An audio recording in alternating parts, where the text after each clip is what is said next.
The banking index hits another record high led by PSU banks. Bank of Baroda too hits life highs. HCL Tech says that owing to global volatile factors and macros, higher furloughs, that's what will lead their FY23 revenue growth coming in at the lower end of the 13.5% to 14.5% range. It also expects EBIT margins to be in the range of 18 to 19%. Weak guidance from HCL Tech sparks overall weakness in the IT sector. Credit Suisse report citing high risk of revenue growth cuts also aids the selling. Paytm surges after it announces that its board will meet on the 13th of December to mull a buyback. The stock, though, has come off the high point of the day.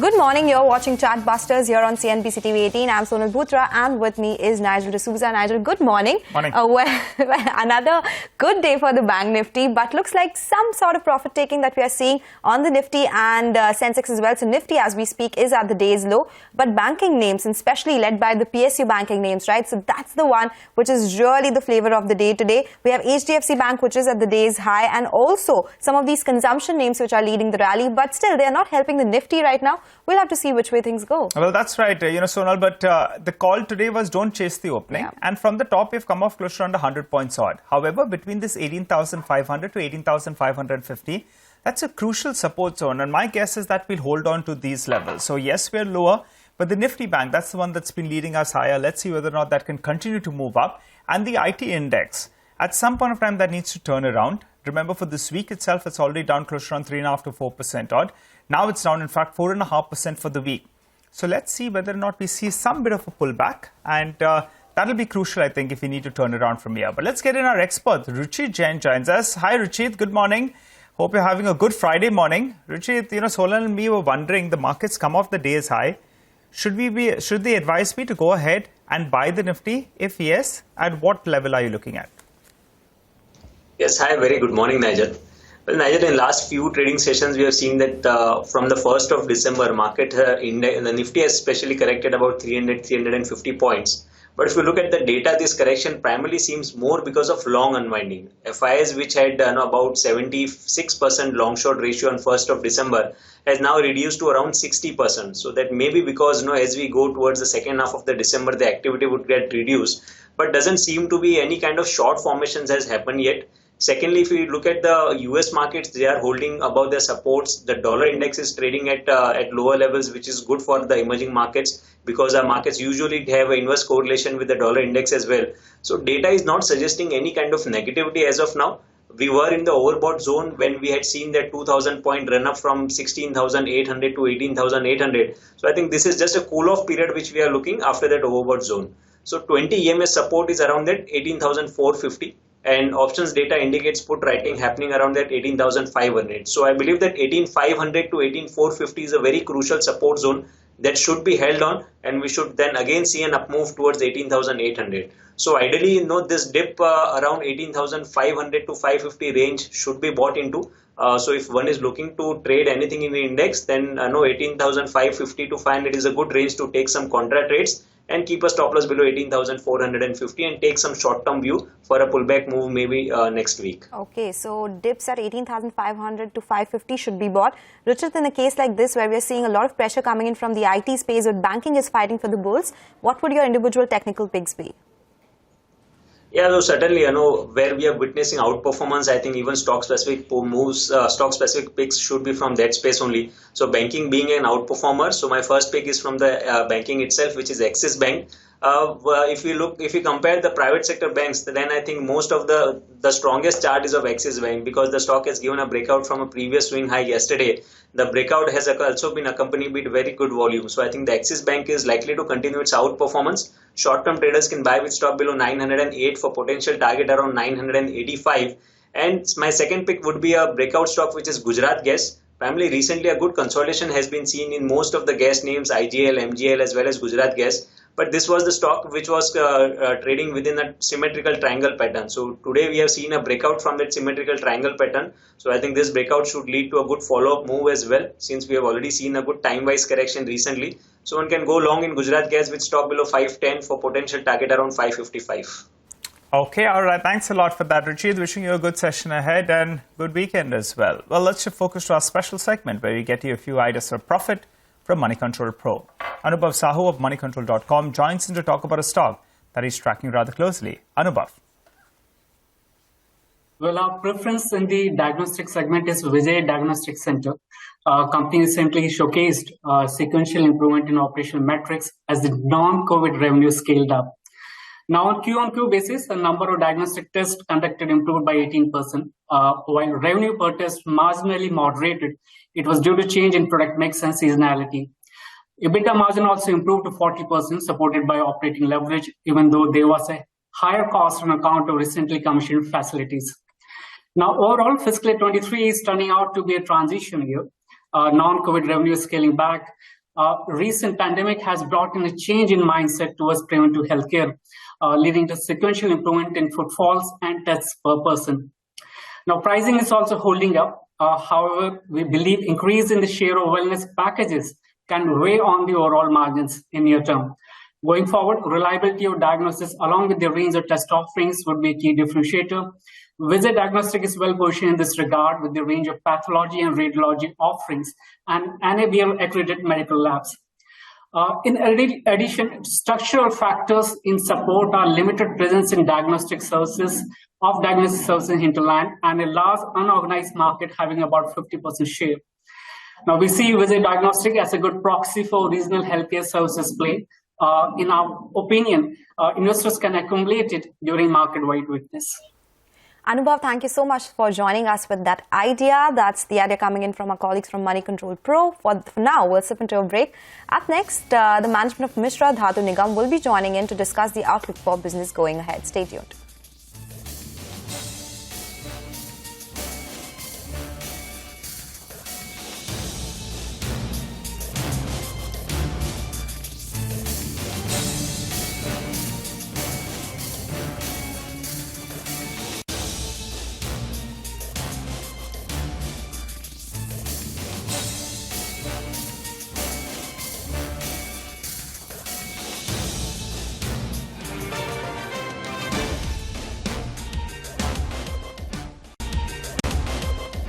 Welcome back. Well, the good news today is that the mid-cap and the small-cap indices, they continue to do a relative outperformance. But the somber news, though, is that we have come off from the high point of the day on the Nifty itself. That said, let's welcome our next management. We're joined by Mr. Jha, the Chairman and Managing Director of Midani, who's joining us to tell us about the outlook for business. Hi, Mr. Jha. Good morning. Always good speaking to you, and we're having you after a couple of months. So give us an update then. I'm looking at your last quarter's numbers. Your order book was around 1,500 crores. Could you tell us if that has changed and what kind of order inflow are you looking at for the second half of the year? This has still order book position is on the level which already we have declared at the end of the second quarter. But there is visibility of getting order almost more than 500 to 600 crores by this year end. These are already in the pipeline. In addition to that, we are also expecting some orders from armors, which already we have installed and commissioned our plant in Rohtak, Haryana. So for that also we are expecting additional order of inflow of around 200 crores by the end of this financial year. That is the condition of the order book for my company. Okay, so 1,500 crore rupees as on end of quarter 2. This is what the situation is right now. We're expecting 500 to 600 crores. Apart from that, from armors, around 200 crore rupees. So 700 crores is what you're expecting in terms of order addition in the next half. You have largely the order book coming in from defense, around 55%, 35% from space. Will this contribution continue? If you're seeing more defense orders, will you see a change in the order book contribution? Yeah, the order book position, the defense will be on the higher side this year. But the space also, I'm expecting that now the launches are going one after another. The space also, I'm expecting some addition by end of this financial year. So whatever I have told about the 700 crores around the order book, which I am expecting to get, in that space also will be around 100 to 200 crores order from space also. All right. So 100 crores is included in the 700 crores that you're talking about. Before we go on, Mr. Jha, earlier when you joined us, you were telling us you're expecting a 20% growth for this year with margins in the vicinity of around 28 to 30%. You're sticking to that? Yeah, growth, 20% growth we are expecting already in our VOP. The growth has been seen, but it has been converted into the sales by the end of this financial year. So I see that there is no reason that why you should not achieve it. In addition to that, basically as you said about the margin, the margin remains almost to that level only because if you see our result of Q2 also, it is coming to that level. So I am expecting that we will be maintaining the margin as far as our earlier values. Yeah. But I see that in future there will be some pressure because many things we are coming now. It is coming on the competitive bidding, and also we are trying to enter in the export areas where the margins are less. So there will be a little bit pressure on the margin as we go for more and more export order and some competitive bidding. From there we get the orders. So, Mr. Jha, the earlier guidance you had given us was 28 to 30%. You did 32% margins in Q2. When you're talking about pressure, will it be on that 32% level or 28 to 30% level? What kind of margin outlook do you have for FY23 and FY24? 23-24, it will be maybe around 1 to 2% less. It will be there. But in this vicinity of 28 to 30% itself, you did 32% in the last quarter, and it should be. It will be there because we have now majority of things are coming from the from niche segments only. So I don't see any reason that why you should not get. And also there is a lot of scope for improvement in the efficiency, and then also so that you can improve your you can cut down the cost. Doing that. Mr. So Jha, I think those things are. Yeah, Mr. Jha, you also mentioned that export orders, you're looking at it, but it will come at lower margins. So for now, could you tell us what is your exposure to exports? That could be another revenue spinner as well. So as a percentage of your revenues, what could it go to? Say in the next 2-3 years, 2025, you must be having a goal, right? Yeah. In fact, we have the goal of going to around. Right now, we have around 10% of our sales we are getting from export. It was in the last year. This year also I am expecting, but this year there is a pressure because of the market. International market is not so favorable for that export.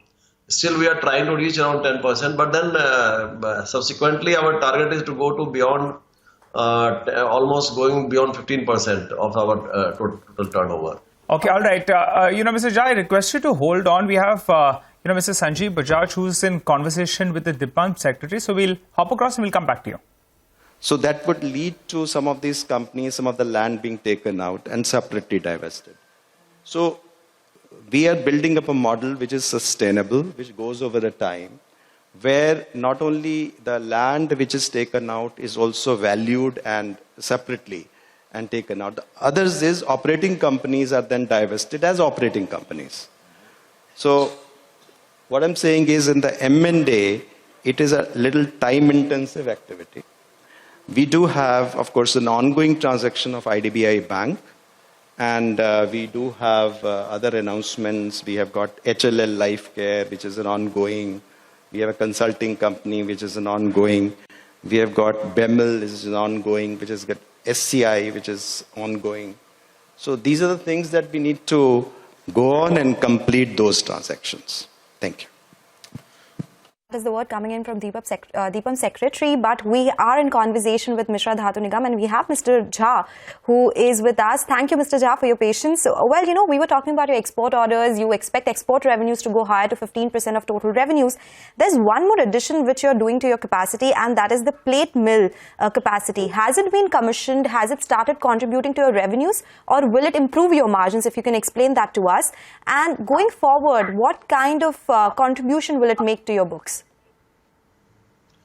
Yeah, this plate mill which we have installed in Mr. Dhatu Nigam is meant for meeting the requirement of strategic sectors. And considering the requirement of strategic sectors, this mill was commissioned. I'll say installed. Commissioning is still going on because we have to get the process stabilization for varieties of grades. So it starts from even the plain carbon steel to going for super alloys, titanium alloys, then armor steels. So those things, if you are able to go for a process stabilization, it takes some time. So that we are in the process of that. Nevertheless, already whatever we have planned for, especially for our own requirements, which we used to outsource earlier, that is maraging steel, completely we are able to roll here, and we are serving our one of our important customer, that ISRO. So that is already rolling out from my mill. So, Mr. In addition Jha, to that, yeah. yes, so what would the cost savings be, since now you are using it for your captive consumption as well? And if you have some customers in place as well, what could the peak revenue potential or opportunity here be? This current financial year, we are looking for at least to add around 100 to 150 crores in our revenue for this year, current year, because we have it is still under the trial mode. But from the next year, it will definitely multiply. And how quickly we are able to get the orders from the competitive market of stainless steel plates, that we have to really see that it can come to that, and then and also the armored steel. Okay, a final question, Mr. Jha, before we let you go. The DIPAM secretary is talking about divestment and bringing down stakes in various companies. And OFS on the cards for your company?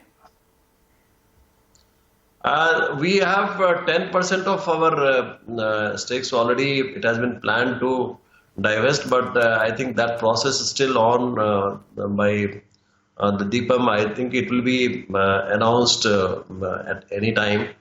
So it has you think been it will happen in this fiscal, sir?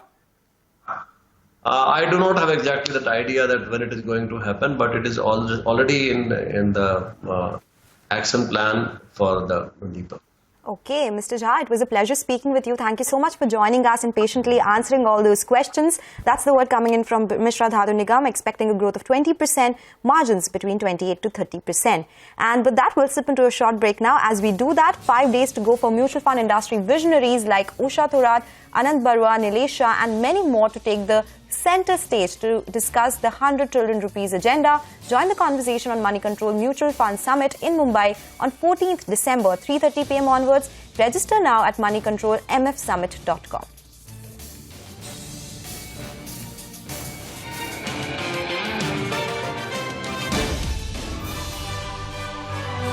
CNBC-TV18, celebrating 23 years of business leadership.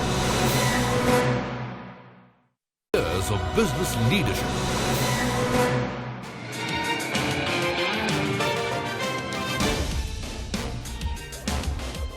Welcome back. Well, the mid-cap index is outperforming, but it has come off from the high, so up just 70 points as we speak. And one stock in the broader markets which is doing well is Paytm, up around 5%, as its board will meet on the 13th of December to consider a share buyback. Abhishek is here to give us all the details. The company has announced on exchanges that it will hold a board meet on 13th of December to consider a possible buyback. Just to alert our viewers, the cash and cash equivalent in the balance sheet is around 9,182 crores as of Q2 FY23, which was around 9,411 crore in Q1, and as of FY22, it was around 9,271 crore, and this may have the 8,300 crore of money that they raised via IPO. So the net worth of the company as of Q2 FY23 is at 15,564 crore. Now, as per SEBI rule, on the maximum side in terms of tender route, it can be about 25% of the net worth, while it can be about 15% of the net worth if they consider the open market route, which means that the calculation does show that the buyback could be around 3,391 crore on the upside via the tender route, while it could be around 2,035 crore via the open market route.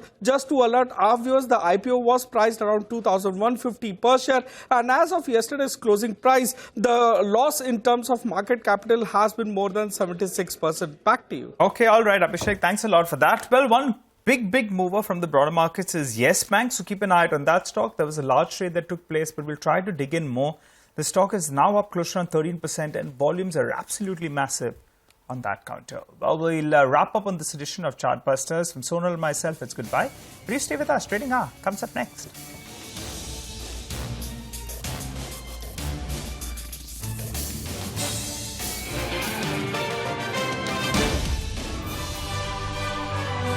CNBC-TV18, celebrating 23 years of business leadership.